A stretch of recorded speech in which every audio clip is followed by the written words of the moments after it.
ஒளிமயமான மேகத்தில் தூய ஆவியானவர் தோன்றினார். என் அன்பார்ந்த மைந்தர் இவரே, இவர் பொருட்டு நான் பூரிப்படைகிறேன், இவருக்கு செவிசாயுங்கள் என்ற தந்தையின் குரல் கேட்டது. தந்தை, மகன், தூய ஆவியின் பெயராலே ஆமென். நம் ஆண்டவராகிய இயேசு கிறிஸ்துவின் அருளும் கடவுளுடைய அன்பும் தூய ஆவியின் நட்புறவும் உங்கள் அனைவரோடும் இருப்பதாக. உம் ஆன்மாவோடும் இருப்பதாக.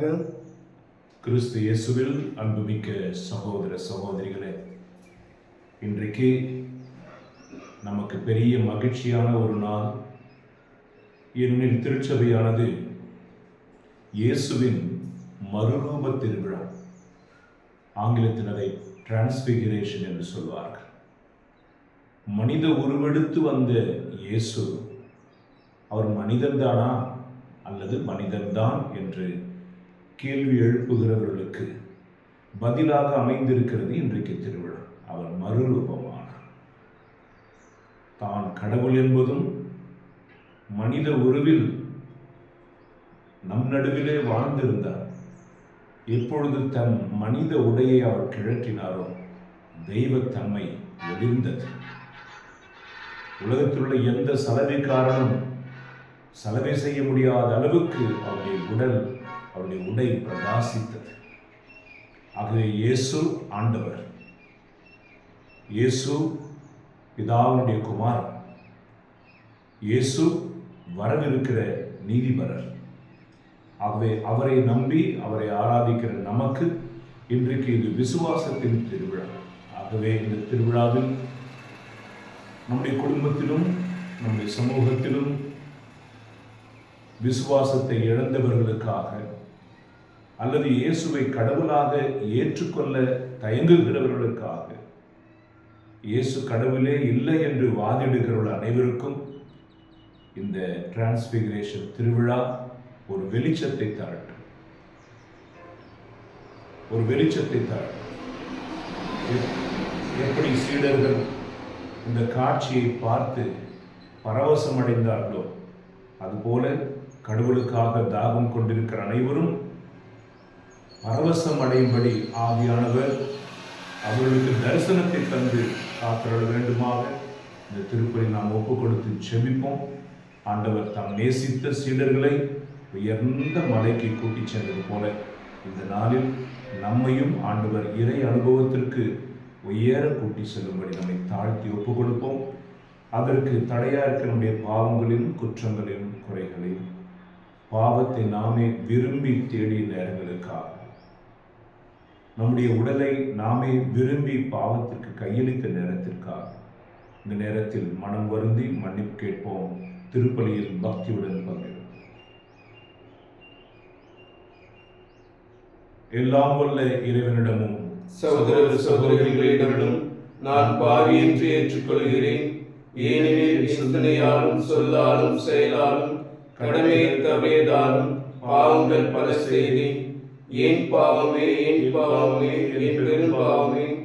ஆகையால் எப்பொழுதும் கன்னியான புனித மரியாதையும் வானதூத புனிதர் அனைவரையும் சகோதர சகோதரி உங்களையும் தேவனாகிய ஆண்டவரிடம் எனக்காக வேண்டிக் கொள்ள மன்றாடுகிறேன். எல்லாம் வல்ல இறைவன் நம் மீது இரக்கம் வைத்து நம் பாவங்கள் எல்லாம் மன்னித்து நம்மை முடிவில்லாத வாழ்வுக்கு அழைத்து செல்வாராக. ஆமென். ஆண்டவரே இரக்கமாயிரும். ஆண்டவரே இரக்கமாயிரும். கிறிஸ்துவே இரக்கமாயிரும். கிறிஸ்துவே இரக்கமாயிரும். ஆண்டவரே இரக்கமாயிரும். ஆண்டவரே இரக்கமாயிரும். மன்றாடுவோமாக. இறைவா, உம்முடைய ஒரே திருமகனின் மாட்சிக்குரிய தோற்ற மாற்றத்தின் போது மூதாதரின் சாட்சியத்தால் எங்கள் நம்பிக்கையின் பேருண்மைகளை உறுதிப்படுத்தினீர்.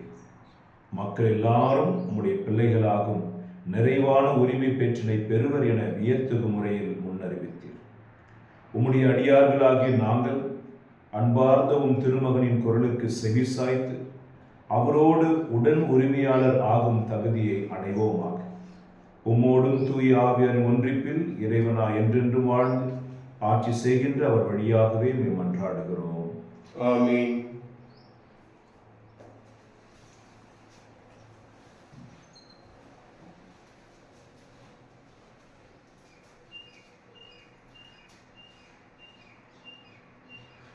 முதல் வாசகம். அவருடைய ஆடை வெண்பனி போல இருந்தது. இறைவாக்கினர் தானியேல் நூலிலிருந்து வாசகம். அதிகாரம் 7, இறை வார்த்தைகள் 9 முதல் 10 மற்றும் 13 முதல் 14 முடிய. நான் பார்த்து கொண்டிருக்கையில் அரியணைகள் அமைக்கப்பட்டன. தொன்மை வாய்ந்தவர் அங்கு அமர்ந்தார். அவருடைய ஆடை வெண்பனி போலவும் அவரது தலைமுடி தூய பஞ்சு போலவும் இருந்தன. அவருடைய அரியணை தீக்கொழுந்துகளாயும் அதன் சக்கரங்கள் எரி நெருப்பாயும் இருந்தன. அவர் முன்னிலையிலிருந்து நெருப்பாலான ஓடை தோன்றி பாய்ந்தோடி வந்தது. 10,000 பேர் அவருக்கு பணிபுரிந்தார்கள். பல கோடி பேர் அவர் முன் நின்றார்கள். நீதிமன்றம் தீர்ப்பு வழங்க அமர்ந்தது. நூல்கள் திறந்து வைக்கப்பட்டன. இரவில் நான் கண்ட காட்சியாவது, வானத்தின் மேகங்களின் மீது மானிட மகனை போன்ற ஒருவர் தோன்றினார். இதோ தொன்மை வாய்ந்தவர் அருகில் அவர் வந்தார். அவர் திருமுன் கொண்டு வரப்பட்டார். ஆட்சியுரிமையும் மாட்சியும் அரசும் அவருக்கு கொடுக்கப்பட்டன. எல்லா இனத்தாரும் நாட்டினரும் மொழியினரும் அவரை வழிபட வேண்டும். அவரது ஆட்சியுரிமை என்றும் உள்ளதாகும். அதற்கு முடிவே இராது. அவரது அரசு அழிந்து போகாது. ஆண்டவரின் அருள்வாக்கு. பதிலுரை பாடல். பல்லவி. உலகனைத்தையும் ஆளும் உன்னதராம் ஆண்டவர் ஆட்சி செய்கின்றார். உலகனைத்தையும் ஆளும் உன்னதராம் ஆண்டவர் ஆட்சி செய்கின்றார். ஆண்டவர் ஆட்சி செய்கின்றார். பூ உலகம் மகிழ்வதாக. திரளான தீவு நாடுகள் களி கூர்வனவாக. மேகமும் காரிருளும் அவரை சூழ்ந்துள்ளன. நீதியும் நேர்மையும் அவரது அரியணையின் அடித்தளம். பல்லவி. உலகனைத்தையும் ஆளும் உன்னதராம் ஆண்டவர் ஆட்சி செய்கின்றார். ஆண்டவர் முன்னிலையில் அனைத்துலகின தலைவர் முன்னிலையில் மலைகள் மெழுகென உருகின்றன. வானங்கள் அவரது நீதியை அறிவிக்கின்றன. அனைத்து மக்களினங்களும் அவரது மாட்சியை காண்கின்றன. பல்லவி. உலகனைத்தையும் ஆளும் உன்னதராம் ஆண்டவர் ஆட்சி செய்கின்றார். ஏனெனில் ஆண்டவரே உலகனைத்தையும் ஆளும் உன்னதர் நீர். தெய்வங்கள் அனைத்திற்கும் மேலானவர் நீரே. பல்லவி. உலகனைத்தையும் ஆளும் உன்னதராம் ஆண்டவர் ஆட்சி செய்கின்றார்.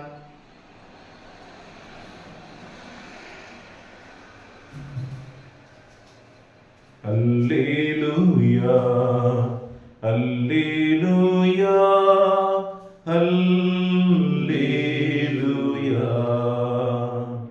அல்லேலூயா, அல்லேலூயா, அல்லேலூயா. என் அன்பார்ந்த மைந்தர் இவரே, இவர் பொருட்டு நான் பூரிப்படைகிறேன். அல்லேலூயா, அல்லேலூயா, அல்லேலூயா, அல்லேலூயா. ஆண்டவர் உங்களோடு இருப்பாராக. உம் ஆன்மாவோடும் இருப்பாராக. புனித லூக்கா எழுதிய பரிசுத்த நற்செய்தியிலிருந்து வாசகம். ஆண்டவரே மாட்சி உமக்கே. லூக்கா எழுதிய நற்செய்தி அதிகாரம் 9 இறை வசனங்கள் 28 பிற்பகுதி தொடங்கி 36 வசனம் வரை. அக்காலத்தில் இயேசு பேதுருவையும் யோவானையும் யாக்கோபையும் கூட்டிக் கொண்டு இறைவனிடம் வேண்டுவதற்காக ஒரு மலை மீது ஏறினார். அவர் வேண்டிக் கொண்டிருந்த பொழுது அவருடைய முகத்தோற்றம் மாறியது. அவருடைய ஆடையும் வெண்மையாய் மின்னியது. மோசே எலியா என்னும் இருவர் அவரோடு பேசிக் கொண்டிருந்தனர். மாட்சியுடன் தோன்றிய அவர்கள் எருசலேமில் நிறைவேறவிருந்த அவரது இறப்பை பற்றி பேசிக் கொண்டிருந்தார். பேதுருவும் அவரோடு இருந்தவர்களும் தூக்க கலக்கமாய் இருந்தார்கள். அவர்கள் விழித்தபொழுது மாட்சியோடு இலங்கிய அவரையும் அவரோடு நின்ற இருவரையும் கண்டார். அவ்விருவரும் அவரை விட்டு பிரிந்து சென்ற பொழுது பேதுரு இயேசுவை நோக்கி, ஆண்டவரே, நாம் இங்கேயே இருப்பது நல்லது. ஒன்று உமக்கு ஒன்றும், மோசேக்கு ஒன்றும், எலியாவுக்கு ஒன்றுமாக 3 கூடாரங்களை அமைப்போம் என்று தாம் சொல்வது என்னதென்று தெரியாமலே சொன்னார். இவற்றை அவர் சொல்லிக் கொண்டிருக்கும் போது ஒரு மேகம் வந்து அவர்கள் மேல் நிழலிட்டது. அம்மேகம் அவர்களை சூழ்ந்த பொழுது அவர்கள் அஞ்சினார்கள். அந்த மேகத்தில் நின்று, இவரே என் மைந்தர், நான் தேர்ந்து கொண்டவர் இவரே, இவருக்கு செவி சாயுங்கள் என்று ஒரு குரல் ஒலித்தது. அந்த குரல் கேட்டபொழுது இயேசு மட்டும் இருந்தார். தாங்கள் கண்டவற்றில் எதையும் அவர்கள் அந்நாட்களில் யாருக்கும் சொல்லாமல் அமைதி காத்தார். இது ஆண்டவரின் அருள்வாக்கு. கிறிஸ்துவே உமக்கு புகழ்.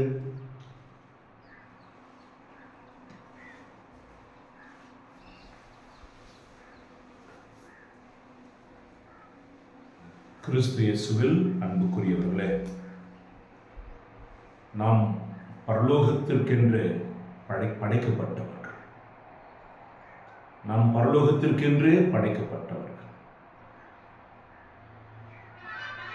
ஆகவே இறந்துவிட்ட பிற்பாடு பரலோகத்தை நாம் பார்ப்போமா என்பது 100% உறுதிதம் இல்லை, நிச்சயம் இல்லை. ஆகவே என்ன செய்யலாம்? நாம் வாழ்கிற பொழுதே பரலோகத்தை காண வேண்டும்.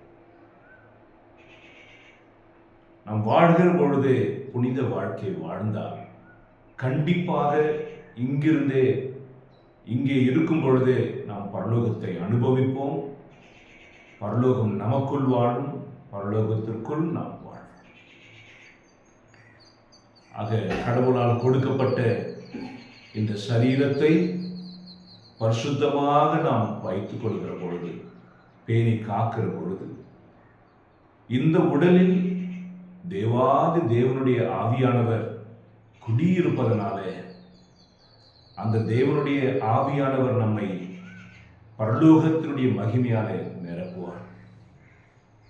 ஒவ்வொரு புனிதர்களும் கத்தி முனையிலும், கழுத்து வெட்டப்பட்ட பொழுதும், தீயில் எரிக்கப்பட்ட பொழுதும், கொதிக்கிற எண்ணெயில் போடப்பட்ட பொழுதும் அவர்கள் இங்கேயே பரலோகத்தை அனுபவித்தார்கள்.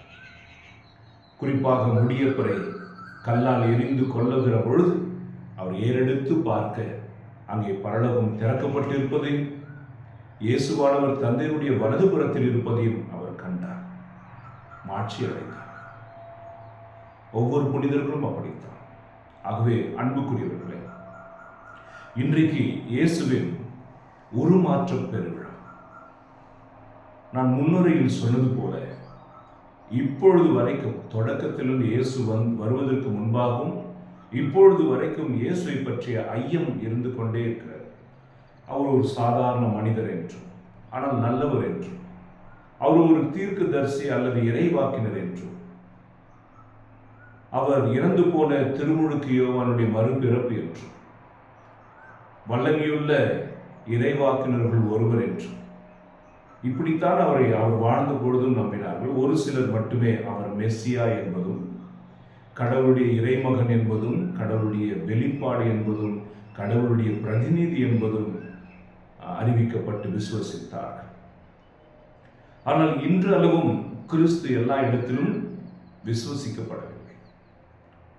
ஆகவே இன்றைக்கு இந்த உருமாற்ற பெருவிழா எதற்காக திருச்சபை மிக வல்லமையாக கொண்டாட அழைக்கிறது என்றால், நம் இயேசு கிறிஸ்துவில் புதைந்திருக்கிற தெய்வத்துவம். அவர் கடவுளும் மனிதனும் ஆனவர். 100% மனிதன், 100% அவர் கடவுள். fully human is fully divine. ஆகவே இந்த ஒரு பண்டிகை இன்றைக்கு கொண்டாடுகிறது. இயேசு மனிதன், இயேசு கடவுள். அன்புக்குரியவர்களே, அவர் சாதாரண ஒரு பெண்ணின் வயிற்றில் பிறந்ததினாலும், கண்ணுக்கு புலப்படுகிற ஒரு மனிதனாக ஊரெல்லாம் சுற்றித் திரிந்ததனால், அவருடைய தகப்பன் சூசியப்பர் தச்சன் அல்லவோ, அவருடைய சகோதரர்கள் இங்கே இருக்கிறார்கள் அல்லவா, அவருடைய சகோதரிகள் இருக்கிறார்கள் அல்லவா என்று தங்கள் நடுவிலே இயேசு உலாவினதனால் அவர்கள் கடவுள் என்று அங்கீகரிக்க முடியவில்லை. ஆகவே தந்தையாகிய இறைவன் அவரை சில இடங்களில் கடவுளாக உலகிற்கு அறிவித்தார். அவர் ஞானஸ்நானம் பெற்று யோர்தான் நதிக்கரையில் கரை ஏறிய பொழுது அவர் மீது பரிசுத்த ஆவியானவர் புறா வடிவில் இறங்கி வந்தார்.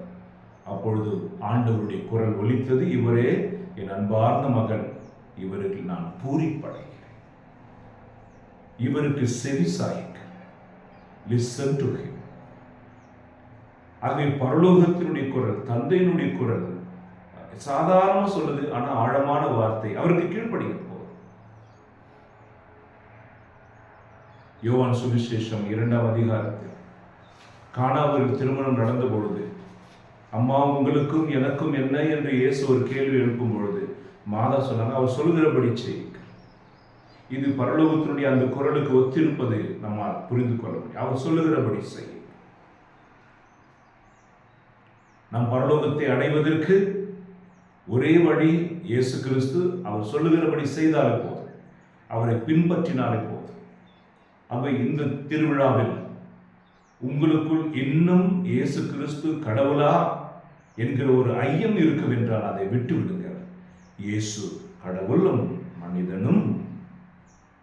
அவர் நம்மை போல சரீரம் எடுத்து வந்தார், உணவு உட்கொண்டார், தூங்கினார், அழுதார், கலவரம் அடைந்தார், கலக்கமுற்றார், பயந்தார், இரக்கமுற்றார். எல்லா உணர்வுகளிலும் நம்மை போல் அவர் கடந்து சென்றார். எதற்காக?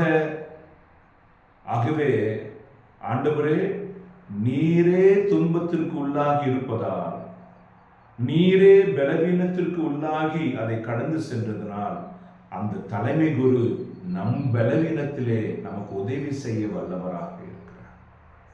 நேற்றைக்கு கூட நம்ம ஆராதனையில் கேட்டோம், நான் ஏன் கஷ்டப்படுறேன், இவ்வளவு பெரிய துயரங்கள் ஏன் என்று நான் கேட்கிற பொழுது, அதை நான் அந்த பிரச்சனைகளை தாண்டுகிற போது, கையாண்டு வெற்றி பெறுகிற பொழுது, வருகிற தலைமுறையினருக்கு பிரச்சனைகளை எப்படி கையாள வேண்டும் என்கிற புஸ்தகமாக, ஒரு சாட்சியாக, ஒரு டீச்சராக நான் மாறி போகிறேன். ஆக இயேசு கிறிஸ்து சரீரத்தில் வந்து பாவத்தை தவிர மற்ற அனைத்தையும் மனிதனை போல அவர் வாழ்ந்தார் என்று வேதத்தில் நாம் வாசிக்கிறோம். He experienced everything, including the sin, but he never committed sin. ஆகவே அவருக்கு புரிந்தது, இந்த பாவத்தினுடைய சோதனை என்றால் என்ன, கீழ்ப்படியாமல் போவதற்கு வருகிற சோதனை என்ன, சரீரத்திற்கு எதிராக வருகிற சோதனை என்ன, பசியினால் வருகிற சோதனை என்ன, தனிமையினுடைய உக்கரம் என்ன, காட்டி கொடுக்கிறது படத்தினுடைய வேதனை என்ன, எல்லாமே அவர் அறிந்திருந்தார். அவர் கடந்து சென்றதனாலே, அதை கையாண்டதனாலே, வெற்றி பெற்றதனாலே இன்றைக்கு அந்த கிறிஸ்து நமக்கு உதவி செய்யக்கூடியவராக, நமக்கு முன்னோடியாக இருக்கிறார். ஒரு அல்லேலூயா சொல்லாமே. ஹல்லேலூயா, ஹல்லேலூயா, ஹல்லேலூயா, ஹல்லேலூயா, ஹல்லேலூயா. அவை இன்றைக்கு இந்த திருச்சபை, இந்த திருவிழாவை ஏன் நம் முன்னாடி வைக்குது? சற்று தியானிப்போம். இயேசு 3 சீடர்களை மட்டும் அங்க கூட்டிட்டு போறார். நல்லா கவனிங்களேன். கடவுளுக்கு ஒவ்வொரு பற்றியும் ஒரு கனவு இருக்கிறது.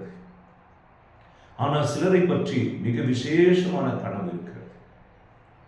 12 சீடர்கள் அல்லது 70 பேர் இருந்தார்கள். அவர்களில் 12 சீடர்களை தேர்ந்தெடுத்தார். அவர்களில் இந்த 3 பேர், நீங்கள் தவறாக நினைக்க வேண்டாம். ஒரு பறவையை வாங்க போகிறவர்கள் கடைக்கு போய் எந்த பறவை சுறுசுறுப்பாக இருக்கிறதோ என்பதை பார்ப்பார்கள், அல்லது சீண்டி கூட பார்ப்பார்கள்.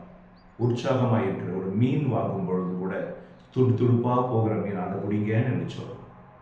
ஆகவே 12 சீடர்களில் இந்த 3 பேரை கடவுள் விசேஷமாய் தெரிந்தெடுத்ததனுடைய ரகசியம் அந்த இறைவனுக்கே தெரியும்.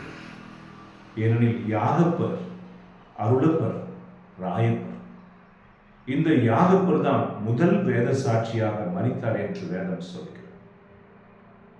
இந்த அருளப்பிரதான் இயேசுனுடைய அன்பு சீடர் இருதயத்தில் சாய்ந்து ரகசியங்களை தெரிந்து கொண்டவர் என்று சொல்லுகிறது. சிலுவை அடியில் கூட நின்றார்.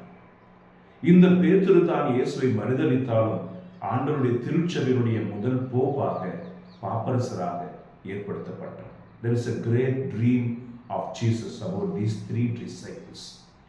ஆகவே யாரெல்லாம் நீங்கள் ஒரு உயர்ந்த உன்னத காரியத்திற்கு கொண்டு செல்லப்பட வேண்டுமோ, உங்களை கடவுள் ஒரு உன்னத அனுபவத்திற்குள் கொண்டு செல்வார். உங்களை பிரித்தெடுப்பார். உங்களை ஒரு முக்கியமான அலுவலுக்காக ட்ரைனிங் வித்தியாசமாக இருக்கும்.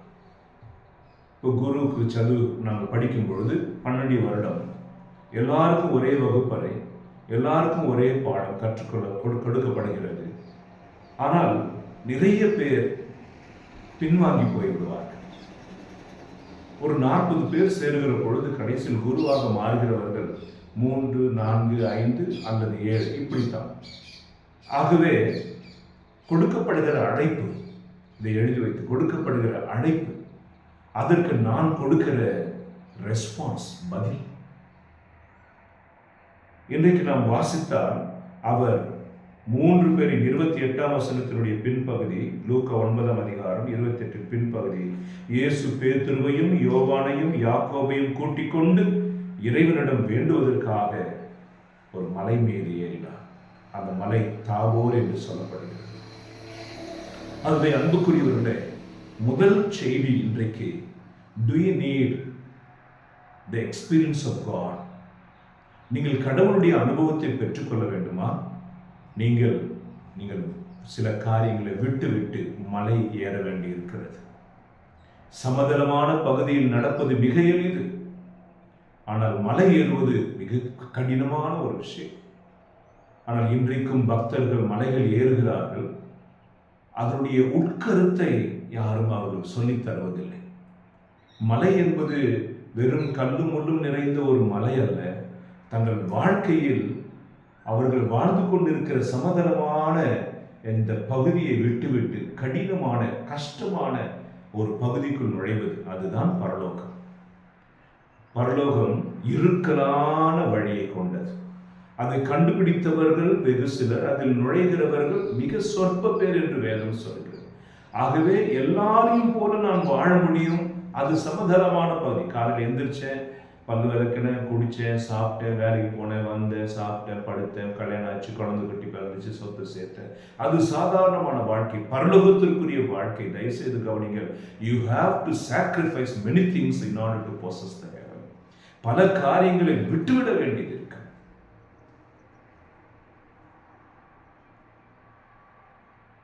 நேற்றுக்கு சவுதி அரேபியிலிருந்து ஒரு சகோதரர் போன் செய்தார். அவர் ஞாயிற்றுக்கிழமை பூசைக்காக 2 மணி நேரம் பிரயாணம் செய்து ஒரு இடத்தில் தேவாலயம் இருக்கிறதா, அங்கே போய் செபித்து விட்டு வருவார். பக்தி இல்லாமல் நம்ம தான் வேற தேசத்தில் இருக்கிறோமே, அது கடவுளுக்கு புரியும் என்று ஞாயிற்றுக்கிழமை கூட தூங்கி விடலாம். ஆனால் தன் ஆத்துமத்தை காத்துக்கொள்வதற்காக சில ரிஸ்க் நம்ம எடுக்க வேண்டியிருக்கிறது. நீங்கள் மிகவும் வேலை செய்து களைப்பாய்த்தான் வருகிறீர்கள். இந்த வேலை செய்தது எல்லாமே உங்கள் உடலுக்கு நீங்கள் சம்பாதிக்கிறது, உங்கள் ஆத்மாவை பட்டினி போடுவீர்கள். ஆகவே இந்த ஆத்மாவை காப்பாற்றிக் கொள்வதற்கு நான் கடினப்பட்டு உழைக்க வேண்டியதாக இருக்கிறது. என் ஆத்துமத்திற்கு உணவு ஜெபம், என் ஆத்துமத்திற்கு உணவு நற்கருணை, என் ஆத்துமத்திற்கு உணவு தேவனுடைய வார்த்தை, என் ஆத்துமத்திற்கு உணவு நான் படுகிற கஷ்டம். ஜெபம் புரிகிறது, நற்கருணை புரிகிறது, தேவனுடைய வார்த்தை புரிகிறது. என்னுடைய வாழ்க்கையில் நான் படுகிற கஷ்டம் எப்படி உணவாகிறது? ஆமா, அந்த கஷ்டத்தை அனுபவிக்கிற பொழுது நமக்கு ஏற்படுகிற வலியை கடவுளுக்கு அர்ப்பணிப்பதன் வழியாக, நம்மை இம்சித்து கொடுமைப்படுத்துகிற மக்களை மன்னித்து கடவுளுக்கு அர்ப்பணிப்பதன் வழியாக ஒரு புண்ணியத்தை சம்பாதிப்போம் அல்லவா? அந்த புண்ணியம் தான் ஆத்துமத்திற்கு உணவு. அதுவே முதல் விஷயம், அழைத்தல். இயேசு அழைக்கிறார் தெய்வ அனுபவத்திற்காக.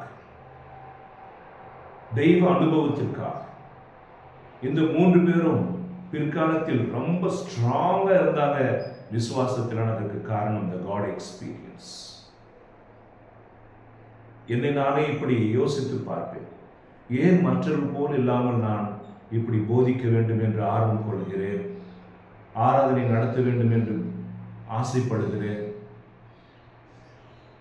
ஏன் பஸ்ஸில் போகும்போதும் வரும்போதும் அதிகமாக செபிக்கிறேன் என்று ஆராய்ந்து பார்க்கும் பொழுது நான் கடவுளுடைய அனுபவத்தை பெற்றிருக்கிறேன். நான் நோய்வாய்ப்பட்டு மரண தருவாயில் இருந்த நேரத்தில் கடவுள் என்னை சந்தித்ததையும் என்னை குணப்படுத்தியதும், ஒரு மின்னலை போல அவர் இறங்கி வந்து என்னை 3 வினாடிகளில் குணப்படுத்தியதும் என் வாழ்க்கையில் நான் மறக்கவே முடியாது, அதை மறுதலிக்கவும் முடியாது. It's a God one who healed me in a miraculous way. Within 3 seconds he came into my body as a thunder, as a light. The very moment I was completely healed. I had a God experience. ஆகவே நீங்கள் அப்படிப்பட்ட ஒரு கடவுளுடைய அனுபவத்திற்காக ஜெபிக்க இன்றைக்கு அதுக்காக திருச்சபை அழைக்கிறது. ஹல்லேலூயா, ஹல்லேலூயா. ஆகவே every Christian has to involve in the mission of God. ஒவ்வொரு கிறிஸ்தவனும் கடவுளுடைய திட்டத்தில் நாம் இணைய வேண்டும். இதெல்லாம் ஒரு செய்தி ரொம்ப ஆழமானது. நீங்கள் எப்படி புரிந்து கொள்கிறீர்களோ அது அதன் பொருட்டு உங்களுக்கு பலன் கொடுக்கும். இல்லைன்னா இன்னைக்கு செய்தி நல்லா இருந்துச்சு அப்படின்றது மார்க் கொடுக்கறதுக்காக இல்லை. எல்லா கிறிஸ்தவர்களும் கடவுளுடைய ஊழியத்தில், கனவில், தரிசனத்தில் பங்கெடுக்க வேண்டி இருக்கிறது. ஹல்லேலூயா, ஹல்லேலூயா. மார்க்கு சுவிசேஷம் 16ஆம் அதிகாரம் 15ஆம் வசனத்தில், நீங்கள் உலகெல்லாம் சென்று நற்செய்தியை அறிவியுங்கள், விசுவசிப்பவர்களுக்கு ஞானஸ்நானம் கொடுங்கள், விசுவசிப்பவரிடத்தில் இவ்வரும் அடையாளங்கள் காணப்படும். இது இயேசு கிறிஸ்து சீடர்களுக்கு கொடுத்த மேண்டேட், ஒரு கட்டளை. Go into the world and preach the gospel and baptize all the people who believe and they will be saved. 12 சீடர்களுக்கு கடவுள் ஒரு பணியை கொடுத்தார். அதை செய்தாக வேண்டும். அந்த சீடர்களை தொடர்ந்து நமக்கு அந்த பொறுப்பு இருக்கிறது. ஒவ்வொரு கிறிஸ்தவனுக்கும் பொறுப்பு இருக்கிறது. ஒரு குருவுக்கோ, ஒரு கன்னியாஸ்திரிக்கோ, ஒரு போதகருக்கோ, ஒரு உபதேசியருக்கு மட்டுமே அந்த பணி என்று நீங்கள் விட்டுவிடுவீர்கள் என்றால் நம் பரலோகத்தை இழக்க வேண்டியிருக்கும். ஆகவே நாம் கிறிஸ்துவனுடைய பிள்ளையாக நமக்கு இந்த பூலோகத்தில் ஒரு கடமை இருக்கிறது. ஹல்லேலூயா, ஹல்லேலூயா. எரேமியா 1ஆம் அதிகாரம் 5-6 வசனங்களை நாம் வாசிக்கும் போது கடவுளுடைய திட்டத்தில் நமக்கு பங்கு உண்டு. கடவுளும் தன் திட்டத்தில் நமக்கு ஒரு பங்கு வைத்திருக்கிறார். வாசிப்போம். எரேமியா 1ஆம் அதிகாரம் 5-6 வசனங்கள். தாய் வயிற்றில் உன்னை நான் உருவாக்கும் முன்பே அறிந்திருந்தேன், நீ பிறக்கும் முன்பே உன்னை திருநிலைப்படுத்தினேன், மக்களினங்களுக்கு இறைவாக்கினனாக உன்னை ஏற்படுத்தினேன். ஹல்லேலூயா. தாயின் கர்ப்பத்திலேயே உன்னை தெரிந்தெடுத்தார் கடவுள். எதற்கு? நீ தாயின் கர்ப்பத்திலிருந்து வெளிப்படும் முன்பே உன்னை அர்ச்சித்தார். எதற்கு? வெளியில வந்து ரவுடித்தனம் பண்றதுக்கா? வெளியில வந்து நம் விருப்பம்படி வாழ்வதற்கா? இல்லை, அவரே சொல்கிறார், நீ உலக மக்களுக்கு இறைவாக்கினராக இருக்கும்படி. இந்த வசனத்தை எரேமியாவுக்கு என்று நீங்கள் விட்டுவிட்டீர்கள் என்றால் உங்களுக்கும் கடவுளுக்கும் சம்பந்தமில்லை. இந்த வசனத்தை நீங்கள் ஒரு கிறிஸ்தவனாக எனக்கு என்று எடுத்துக்கொள்ளுங்கள். உங்கள் வாழ்க்கையினுடைய அர்த்தம் புரிந்துவிடும். What you are in the world, இந்த உலகத்தில் நீ யார், என்ன செய்ய வேண்டும், எதற்காக அனுப்பப்பட்டிருக்கிறாய் என்பது புரிந்துவிடும். ஹல்லேலூயா, ஹல்லேலூயா. Jesus had a mission to make other people into his kingdom.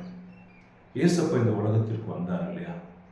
அவர் ஒரு தச்சனுடைய மகனாக, மரியாளுடைய மகனாக, அவர் அதை மட்டும்தான் என்னுடைய கடமைன்னு நினைச்சிருந்தார். அவருடைய வாழ்க்கை நாசரேத்தில் உள்ள தச்சு பட்டறையிலே முடிஞ்சிருக்கும்.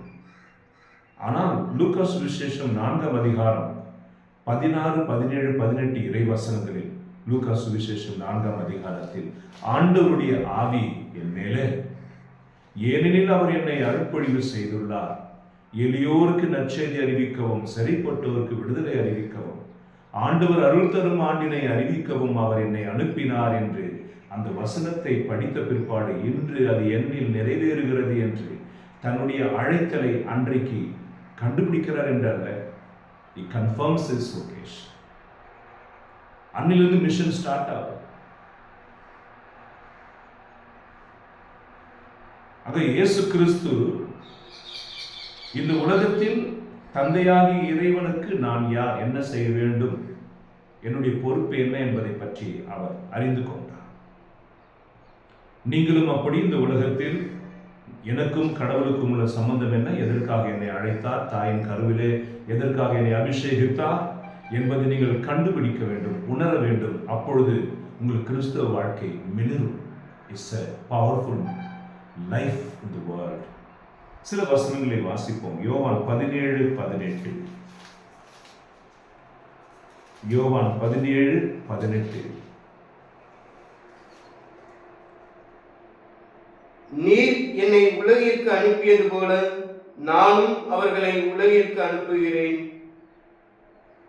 அப்போ இயேசு கிறிஸ்து தன்னை தந்தை உலகத்திற்கு அனுப்பினார். இதை கொஞ்சம் அண்டர்லைன் பண்ணி வச்சுங்களேன். We are not just created, no, we are sent.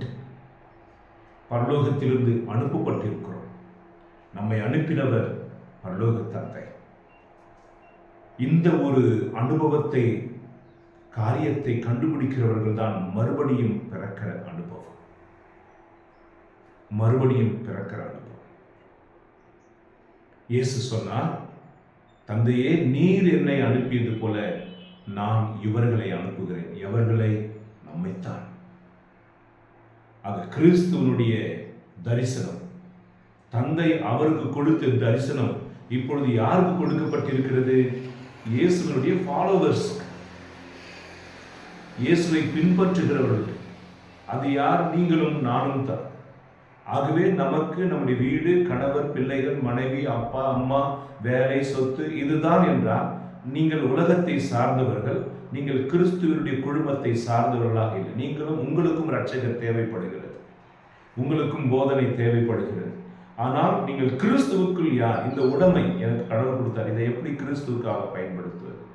இந்த வீடு கடவுள் கொடுத்திருக்கிறார், இந்த வீட்டை எப்படி கடவுளுக்காக பயன்படுத்துவது? இந்த குழந்தைகளை கடவுள் கொடுத்திருக்கிறார், இந்த குழந்தைகளை எப்படி கடவுளுக்காக பயன்படுத்துவது? இந்த சொத்து ஆண்டவர் கொடுத்திருக்கிறார், இந்த சொத்தை ஆண்டவருக்கு சாட்சியாக உபயோககரமாக எப்படி பயன்படுத்துவது என்று உங்களுடைய உடலையும் உங்கள் உடைமைகளையும் எல்லாவற்றையும் கிறிஸ்துவுக்காக நீங்கள் பயன்படுத்த அறிந்திருப்பீர்கள் என்றார். You are one of the evangelists in the hands of God. அப்ப இயேசு கிறிஸ்து சீடர்களை அனுப்பினார், உங்களையும் இன்றைக்கு கூப்பிடுகிறார். அடுத்தது யோவான் 17ஆம் அதிகாரம், அதே 18ஆம் வசனம் தான். ஆகவே கடவுளுடைய mission transforms to the mission of man. அப்ப இயேசு கிறிஸ்து இன்னைக்கு மறுரூபம் ஆகிறார் அப்படின்னா அது பேர் என்ன? டிரான்ஸ்பிகரேஷன். அன்னைக்கு என்ன நடக்குது அப்படின்னா தன் தெய்வத்துவத்தை சீடர்களுக்கு காட்டுறார்.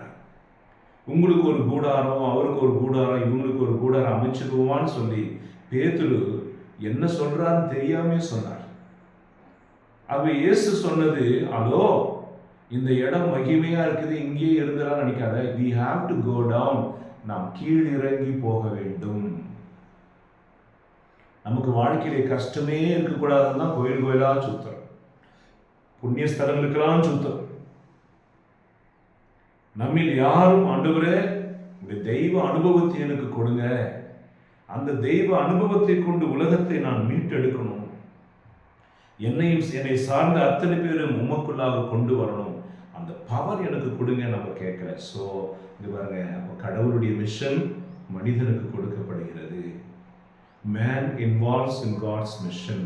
God transforms his mission into the heart of man. இது reciprocal. Hallelujah. Hallelujah. அடுத்ததாக குறிப்பெடுத்துக் கொள்ளுங்கள். The world should know about Jesus.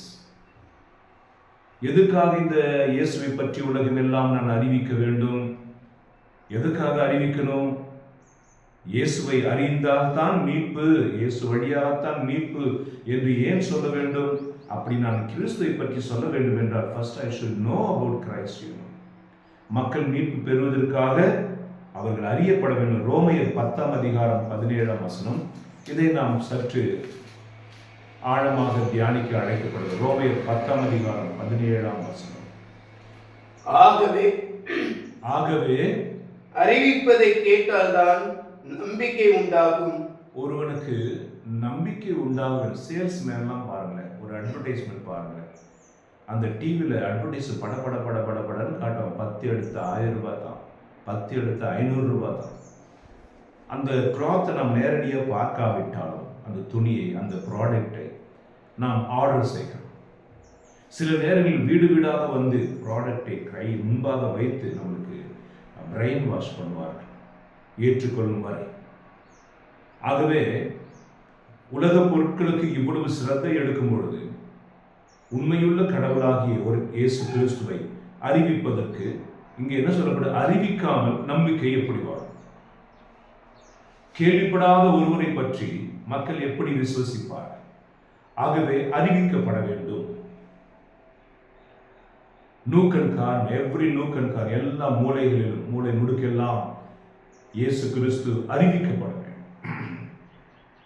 அவர் தந்தையிடம் இருந்து வந்தவர், அவர் மனுக்குலத்தின் பாவத்திற்காக மரித்தவர், அவர் ரத்தம் சிந்தி மனுக்குலத்தை பாவ சாபத்திலிருந்து விடுவித்தார், அவர் பரலோகத்துக்கு ஏறி சென்றிருக்கிறார், மீண்டும் திரும்ப வருவார், நியாயாதிபதியாக நல்லோர்களை தம்மோடு கூட்டிச் செல்வார், தீயோர்கள் எரி நரகத்தில் எரிக்கப்படுவர். இந்த செய்தி அறிவிக்கப்பட வேண்டும். அல்லேலூயா, அல்லேலூயா. அறிவியுங்கள். தொடர்ந்து வாசிப்போம். கிறிஸ்துவை பற்றிய செய்தி அறிவிக்கப்பட்டால்தான் அதை கேட்க வாய்ப்புண்டு. அப்படியானால் அவர்கள் கேள்விப்படவில்லை என்று சொல்ல முடியுமோ? எப்படி சொல்ல முடியும்? ஆக நீங்கள் இயேசு கிறிஸ்துவை பற்றி அறிவிச்சிட்டீங்க. இந்த போதகர்களுடைய கடமை என்ன? குருக்களுடைய கடமை என்ன? அறிவித்தல். எங்களுக்கு யாரும் அறிவிக்கலையும் சொல்லக்கூடாத அளவுக்கு நாம் அறிவிக்க வேண்டும்.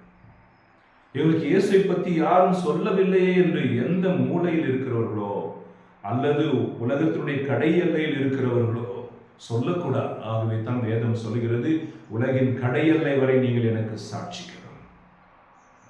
அது தீபகர்த்தமாக இருந்தாலும் சரி, ஒரு காடாக இருந்தாலும் சரி, மலைவாழ் மக்களாக இருந்தாலும் சரி, அங்கே சுவிசேஷம் போதிக்கப்பட வேண்டும். அவங்களாம் நல்லா தானே இருக்கிறாங்க, பாவம் இல்லாமல். அவர்களுக்கு நல்லவர்கள் தான் இயேசுவை பற்றி போதிக்கப்பட வேண்டும். அவர்கள் நல்லவர்களாக இருப்பதற்கு காரணமே இயேசு என்பதை பற்றி போதிக்க.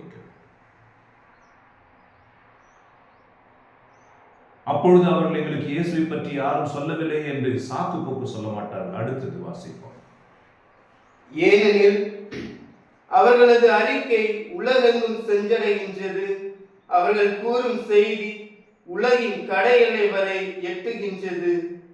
ஆனால் இஸ்ரேல் மக்கள் கண்டுபிடிக்கவில்லை என்று சொல்ல முடியுமா? 17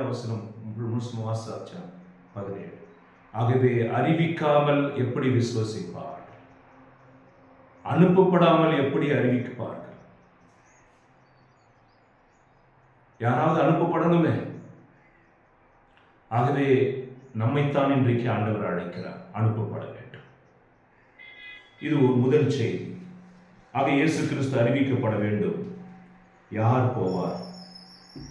எஸ்ஐயா புஸ்தகம் 6 ஆண்டவர் சொன்னார், யார் போவார்? இருள் நிறைந்த மாநிலங்கள் நடுவில் என் வெளிச்சத்தை யார் கொண்டு செல்வார்? வெளிச்சம் இந்த விளக்கு இல்லை. ஆண்டவரே உன் வார்த்தையே விளக்கு. திருப்பாடல் 119, 105 சொல்லப்படுகிறது. ஆண்டவரே வார்த்தை ஒளி. ஒரு விபச்சாரிக்கு, ஒரு திருடனுக்கு, வாழ்க்கையில் சோர்ந்து போனவனுக்கு, உள்ளமுடைந்தவனுக்கு, தற்கொலை செய்ய நினைக்கிறவனுக்கு, குடும்பத்தினால் நிராகரிக்கப்பட்டவனுக்கு, உலகத்தினால் ஏமாற்றப்பட்டவனுக்கு, பிசாசினால் வஞ்சிக்கப்பட்டவனுக்கு, நோயினால் தாக்கப்பட்டவர்களுக்கு, சிறைச்சாலையில் இருப்பவர்களுக்கு ஆறுதல் கொடுக்க போவது, விடுதலை கொடுக்க போவது எது? ஆண்டவருடைய இறை வார்த்தை. அது ஒளி. நான் ஆந்திராவில் இருக்கும் பொழுது சுனில் என்கிற ஒரு தம்பி காதல் தோல்வியில் ரயிலில் போய் விழலான்னு போயிருக்கான். அங்கே அவன் இப்படி மெசேஜ் போட்டான், குமார் ஃபாதர், எனக்கு தற்கொலை பண்ணா ஆத்மா பரலோகத்துக்கு போகாதுன்னு சொன்னதுனால என் மனதை மாற்றிக்கொண்டு நான் திரும்பி பார்க்கிறேன். ஒலி ஒலி இந்த இறை வார்த்தை நீங்கள் போதித்தால் அது சக்தி உடையது. கடவுளுடைய வார்த்தைக்கு சக்தி இருக்கிறது. அது ஆத்துமங்களை சரியான நேரத்தில் காப்பாற்றுகிறது. ஹல்லேலூயா, ஹல்லேலூயா. நம்ம என்ன பண்ணணும்? இயேசுவை பற்றி அறிவித்து அறிவித்து அவரை அன்பு செய்கிற மக்களை உருவாக்க வேண்டும். இதற்காகத்தான் அவர் பல இறைவாக்குனர்களை அனுப்பினார், பல தீர்க்கதரிசிகளை அனுப்பினார். கடைசியாக மத்தேயு சுவிசேஷம் 21:37 கடைசியாக அவர் தன் ஒரே குமாரனையே அனுப்பினார். அந்த குமாரன் வந்து எந்த அளவுக்கு தன்னை கையளிக்க முடியுமோ கையளித்து தந்தையை அன்பு செய்யுங்கள் என்று கற்றுக் கொடுத்திருக்கிறார். காட் இஸ் லவ் என்று சொல்லிக் கொடுத்தார். கிறிஸ்துவில் நாம் தந்தையை காண்கிறோம். கிறிஸ்துவில் நாம் தந்தையுடைய அன்பை ருசிக்கிறோம். அவை கிறிஸ்து என்கிற ஒரு மனிதர் இந்த உலகம் முழுவதற்கும் கடவுளுடைய அன்பை வெளிப்படுத்தியது போல இப்பொழுது நாம் வாழ்கிற இந்த நாட்களில் இயேசுனுடைய அன்பை அவர் வழியாக தந்தையாம் இறைவனுக்கு மகிமையை நாம் கொண்டு வர வேண்டும். ஹல்லேலூயா, ஹல்லேலூயா. இயேசுவே உமக்கு நன்றி, இயேசுவே உமக்கு நன்றி. ஹல்லேலூயா, ஹல்லேலூயா, ஹல்லேலூயா, ஹல்லேலூயா, ஹல்லேலூயா. ஹல்லேலூயா. ஒரு ட்ரெயின் வந்து கொண்டிருந்தது. அந்த காலத்தில் இந்த ரயில்வே ட்ராக், அதுக்கு கீழே பிரிட்ஜு, அப்படிப்பட்ட வசதிகள் இல்லாத நாட்களில் ஒரு மனிதனுக்கு ஒரு வேலை கொடுக்கப்படும். ஆனால் உங்களுக்கு காட்டி வைப்பாங்க. இப்படி ரயில்வே ட்ராக் இருக்கும். அப்பொழுது அங்கேயே தங்கியிருக்கிற மனிதன் ரயில் வருகிற பொழுது ஒரு சுழற்சியை சுழட்டும் போது அது நகரும், வந்து சேரும். இந்த ட்ரெயின் போன பிற்பாடு அவர் மறுபடியும் சுழற்றுவார், அது ஓப்பன் செய்யப்படும். அப்படித்தான் இருந்தது. அப்பொழுது அந்த பணியில் அமர்த்தப்பட்ட ஒரு மனிதன் நன்றாகவே வேலை செய்து கொண்டிருந்தார். ஒரு குறிப்பிட்ட நாளில் அவனுடைய நடக்கிற வயதுள்ள ஒரு குழந்தை நடந்து ரயில்வே ட்ராக்கில் போயிடுச்சு. இங்கே ட்ரெயின் வருது, இவர் ஓடி போய் அதை வந்து இணைக்க வேண்டும். சிக்னல் வந்துருச்சு. குழந்தையை காப்பாற்ற போனால் அந்த ட்ரெயினில் இருக்கிற அத்தனை பேர் பெரிய விபத்து ஏற்படும். ஆகவே இவர்களை காப்பாற்றினால் அன்பு குழந்தை, செல்ல குழந்தையை விட்டுவிட வேண்டும். அவர் என்ன முடிவெடுப்பது என்று தெரியாமல் சஞ்சலப்பட்டார், கதறினார், கூப்பிட்டார். கடைசியில் தனக்கு கடவுள் கொடுத்த, அதாவது அரசாங்கம் கொடுத்த இந்த வேலைக்கு பிரமாணிக்கமாக இருக்க வேண்டும் என்பதை உணர்ந்து அவர் இந்த சுழற்றி அந்த ரயில்வே ட்ராக்கை கரெக்டாக வச்சார். ரயில் கடந்து போனது. அந்த பச்சில குழந்தையை நசுக்கி கிழித்து கொண்டு போனார். பல உயிர்கள் காப்பாற்றப்பட்டன. தன் மகனும் சாகடிக்கப்பட்டார். இந்த அன்புதான் கல்வாரியில் நமக்கு வெளிப்படுத்தப்பட்டு தம் ஒரே பேரான மகனை அளிக்கும் அளவுக்கு கடவுள் நம் மேல் அன்பு கூர்ந்தார். ஹல்லேலூயா, ஹல்லேலூயா. தந்தையாகிய இறைவன் வாழ்த்து பெறுவாராக, தந்தையாகிய இறைவன் போற்று பெறுவாராக, தந்தையாகிய இறைவனுக்கு மகிமை உண்டாவதாக. ஹல்லேலூயா, ஹல்லேலூயா. அவர் தம் மகனை கொடுக்க மாட்டேன்னு சொன்னார், நம்ம எல்லாம் அழிஞ்சு போயிருக்கோம். தம் மகனை அழிக்க அவர் சம்மதித்ததனால நாம் பிழைத்துக் கொண்டோம். ஆகவே இந்த உலகத்தில் நாம் இருப்பது வெற்றிடத்தை நிரப்புவதற்காக அல்ல. 100 பேர் இருந்தாங்க, 98வது ஆள், அதற்காக அல்ல. நமக்கு ஒரு அசைன்மெண்ட் இருக்கிறது, மிஷன் இருக்கிறது. லோக்கலிலும் குளோபலிலும், அப்படின்னா லோக்கல் நாம் இருக்கிற இடத்திலும், நம்மை சுற்றிலும், நம் வாழ்கிற பகுதியிலும், உலகத்திலும் நமக்கு ஒரு கடமை இருக்கிறது. அது என்ன கடமை? மத்தேயு சுவிசேஷம் 28ஆம் அதிகாரம் 19ஆம் வசனம், நீங்கள் உலகிற்கெல்லாம் சென்று அனைவரையும் என் சீடராக்குங்கள். Make everyone as a disciple. கவனிக்கிறீர்களா? இயேசுவை கிறிஸ்துவர்களாக மாற்றுன்னு சொல்லல, டிசைபிளாக மாற்றுங்க. கிறிஸ்துவர்களாய் மாறிவிட்டவர்கள் அத்தனை பேரும் டிசைபிள்ஸ்லாக இல்லை. ஆகவே சீடர்களை உருவாக்குங்கள், சீடர்களை உருவாக்குங்கள். மிஷன் அந்த பைபிள். இன்றைக்கு ஆண்டவர் இயேசு கிறிஸ்து மோயிசனோடும் எலியாவோடும் பேசிக் கொண்டிருந்தார். அவங்க என்ன பேசிட்டு இருந்தாங்க? ஹலோ, நல்லா இருக்கிறியா, எப்படி இருக்கிற அப்படின்னு வேதம் சொல்லுகிறது. அவர் அனுபவிக்க போற மரணத்தை பற்றி, துன்பத்தை பற்றி, சிலுவையை பற்றி அவங்க பேசிக்கொண்டிருந்தார்கள். The God experience not only teaches how to be joyful, it also teaches us how to suffer for God. கடவுளுடைய அனுபவம் யாரெல்லாம் பெற்றுக்கொள்கிறீர்களோ அது உங்களுக்கு மகிழ்ச்சியை மட்டுமல்ல, துயரத்தை எப்படி தாங்குவது என்றும், சிலுவைகளை எப்படி மகிமையோடு சுமப்பது என்றும், கஷ்ட காலத்திலும் கடவுளுக்கு சாட்சியாக எப்படி வாழ முடியும் என்பதை அந்த மகிமை, அந்த அனுபவம் நமக்கு கற்றுத்தருகிறது. ஹல்லேலூயா, ஹல்லேலூயா, ஹல்லேலூயா, ஹல்லேலூயா, ஹல்லேலூயா, ஹல்லேலூயா. ஆகவே கடைசியாக ஒரு வார்த்தை சொல்லி நாம் முடிப்போம். ஆதியாகமம் 1ஆம் அதிகாரம் 31ஆம் வசனம். God created every beautiful thing by using materials. Materials go bad, but the spirit lives forever. அங்கு தன்னுடைய சாயலும் பாவலும் படைக்கப்பட்ட மனிதன் மெட்டீரியல் அல்ல. அவன் நரகத்துக்கு போவதற்கு அவன் கடவுளுடைய சொந்த ரத்தம், சொந்த மகன், சொந்த மகள், சொந்த ஜனம். ஆகவே அந்த ஜனத்தை மீட்கிற கடவுளுடைய சேவகனாக, கடவுளுடைய ஊழியனாக நீங்கள் வாழ வேண்டும், பணி செய்ய வேண்டும். உங்கள் குடும்பத்தில் இயேசுவை அறிவியுங்கள். உங்களை சார்ந்த குடும்பத்தினர், உறவினர்கள், நண்பர்களுக்கு இயேசுவை அறிவியுங்கள், அவருடைய அன்பை அறிவியுங்கள். அனைவரையும் சீடராக்குவோம். நம்முடைய ஒவ்வொரு அதை குறித்தே இருக்க வேண்டும். நான் ஏற்கனவே சொன்னேன், மதத்தை மாற்றுவது யாருடைய மனதையும் மாற்றப் போவதில்லை, எண்ணிக்கை மட்டும்தான் பெருகும். ஆனால் கடவுள் என்ன சொல்றார்? கடைசி நாட்களில் பதரை அவர் நீக்குவார், கோதுமை மணிகள் கொஞ்சம் தான் இருக்கும். ஆகவே நாம் சேர்க்கும் பொழுதே கோதுமை மணிகளை சேர்ப்போமே, அப்பொழுது களஞ்சியம் முழுக்க முழுக்க கோதுமையால் நிறைந்திருக்கும். கடவுள் நம்மை இந்த மறுரூபமான இந்த பண்டிகையில் நம்மை மறுரூப அனுபவத்திற்கு அழைத்து செல்ல வேண்டும் என்று செபிப்போம். ஆண்டவருடைய குரலை கேட்போம். இவரே என் அன்பார்ந்த மகன், இவருக்கு செவிசாயுங்கள் என்று சொன்ன தேவனுடைய வார்த்தைக்கு ஏற்ப அவருக்கு நாம் செவிசாய்ப்போம். ஆண்டவருடைய ஆசீர்வாதம் உங்களோடும் என்னோடும் என்றும் இருப்பதாக. ஆமென்.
அன்புமிக்க சகோதர சகோதரிகளே, நானும் நீங்களும் சேர்ந்து ஒப்புக் கொடுக்கும் இந்த பலி எல்லாம் வல்ல இறைவனுக்கு ஏற்றதாகும்படி செபியுங்கள்.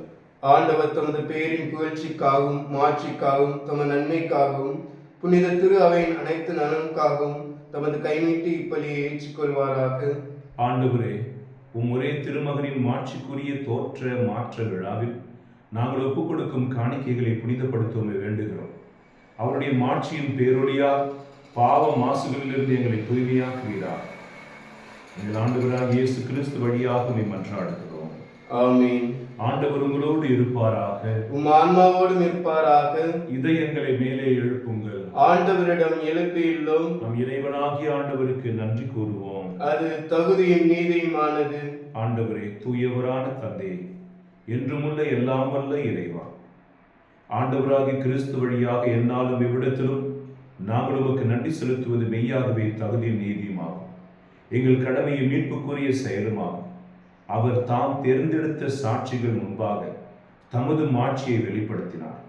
அனைவருக்கும் பொதுவான மனித வடிவை தாங்கிய தம் உடலை பேரொழியால் துலங்கச் செய்தார்.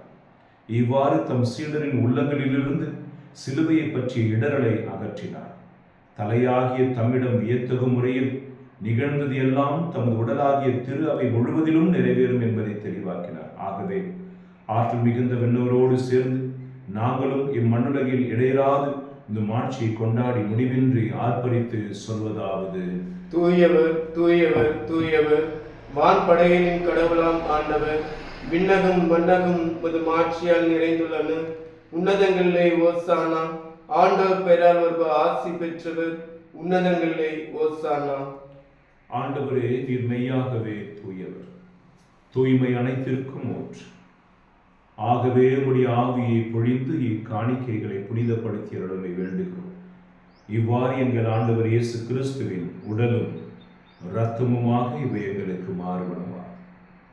அவர் பாடுபட உளம் கனிந்து தம்மை கையளித்த பொழுது அப்பத்தை எடுத்து உமக்கு நன்றி செலுத்தி அதை பிட்டு தம் சீடர்களுக்கு அளித்து அவர் கூறியதாவது: அனைவரும் இதிலிருந்து பெற்று உண்ணுங்கள், ஏனெனில் இது உங்களுக்காக கையளிக்கப்படும் என் உடல்.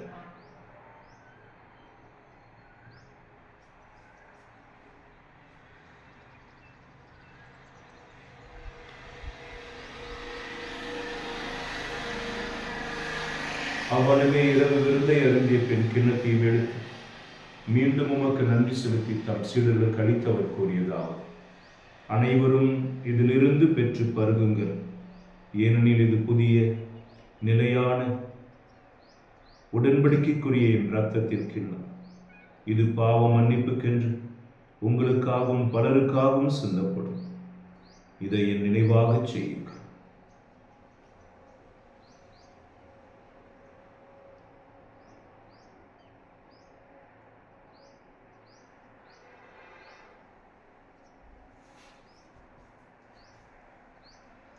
நம்பிக்கையின் மறைபொருள்: ஆண்டவரே, நீர் வருமளவும் உமது இறப்பினை அறிக்கையிடுகின்றோம், உமது உயிர்ப்பினையும் எடுத்துரைக்கின்றோம். ஆகவே ஆண்டவரே, நாங்கள் கிறிஸ்துவின் இறப்பினையும் உயிர்ப்பினையும் நினைவு கூர்ந்து வாழ்வு தரும் அப்பத்தையும் மீட்பளிக்கும் கிண்ணத்தையும் உமக்கு ஒப்புக் கொடுக்கின்றோம். உம் திருமுன் என்று உமக்கு ஊழியம் புரிய தகுந்தவர்களை என ஏற்றுக்கொள்ளீர். எனவே உமக்கு நன்றி செலுத்துகிறோம். மேலும் கிறிஸ்துவின் உடலிலும் இரத்தத்திலும் பங்கு கொள்ளும் எங்களை தூய ஆவியார் ஒன்று சேர்க்க வேண்டும் என உம்மை தாழ்மையோடு மன்றாடுகிறோம். ஆண்டவரே, உலகெங்கும் பரவியிருக்கும் இத்திரு அவை நினைவு கூர்ந்தருளும். எங்கள் திருத்தந்தை லியோ, எங்கள் ஆயர், எல்லா திருநிலையினர் ஆகிய அனைவரோடும் இந்த திரு அவை அன்பில் நிறைவேறச் செய்வீராக. ஆண்டவரே, இந்த உலகத்தில் நீங்கள் அழைத்து கொண்ட அகத்தம்மாள், துரைசாமி, வின்சென்ட் என்பவர் இன்னும் எங்கள் குடும்பங்களில் இறந்து போனுடைய ஆத்துமங்கள் உம்முடைய மகிமையுள்ள பிரசனத்திற்குள் சேர்க்கப்படுவார்களா. மேலும் உயிர்த்தெழும் எதிர்நோக்குடன் துயில் கொள்ளும் எங்கள் சகோதர சகோதரிகள் இறந்தோர் அனைவரையும் இரக்கத்துடன் நினைவு கூர்ந்து உமது திருமுக ஒளியில் ஏற்றுள்ளோம். எங்கள் அனைவர் மீதும் இரக்கமாயும் கடவுளின் கன்னித்தாயான புனித மரியா, அவருடைய கணவரான புனித யோசேப்பு, புனித திருத்தூதர்கள், இவ்வுலகில் உமக்கு உகந்தவராய் இருந்தோர் ஆகிய புனிதர் அனைவருடனும் நாங்கள் நிலைவாழ்வில் பங்கு கொள்ளும் தகுதி பெற்று உம் திருமகன் இயேசு கிறிஸ்து வழியாக புகழ்ந்தேத்தும் வரமருடமை மன்றாடு. இவர் வழியாக இவரோடு இவர் எல்லாம் வல்ல இறைவனாகிய தந்தை தூய ஆவியின் ஒன்றிப்பில் எல்லா புகழும் மாட்சியும் என்றென்றும் உமக்கு உரியதே. ஆமென்.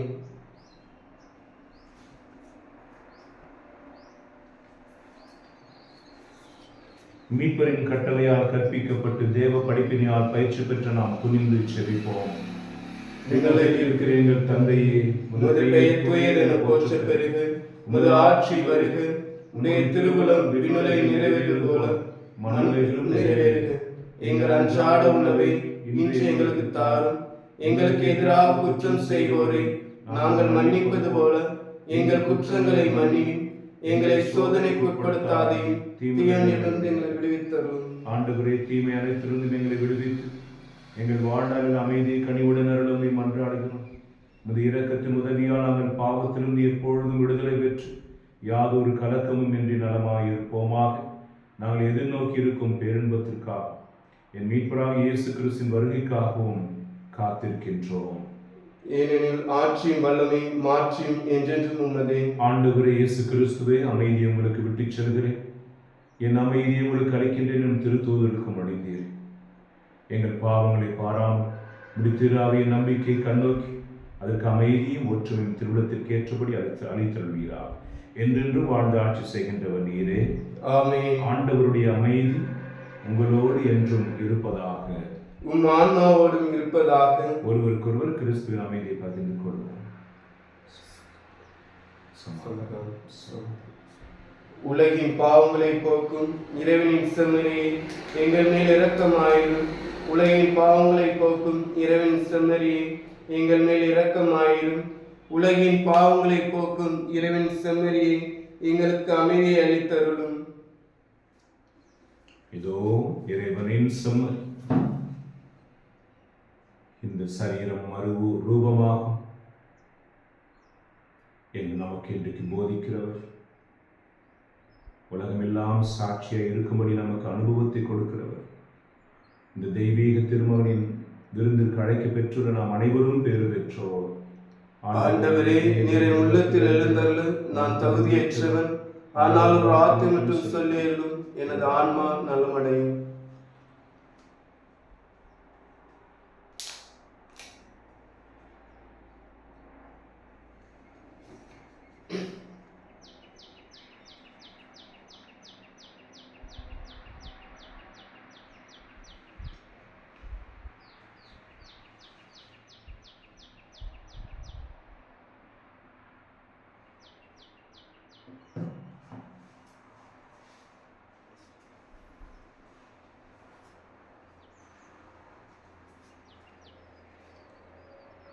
கிறிஸ்துவின் திருவுடலும் திரு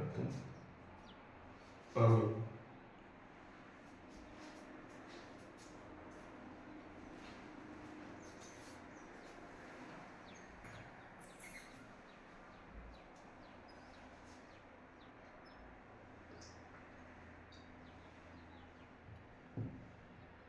கிறிஸ்துவின் ஆன்மாவே என்னை புனிதமாக்கும்.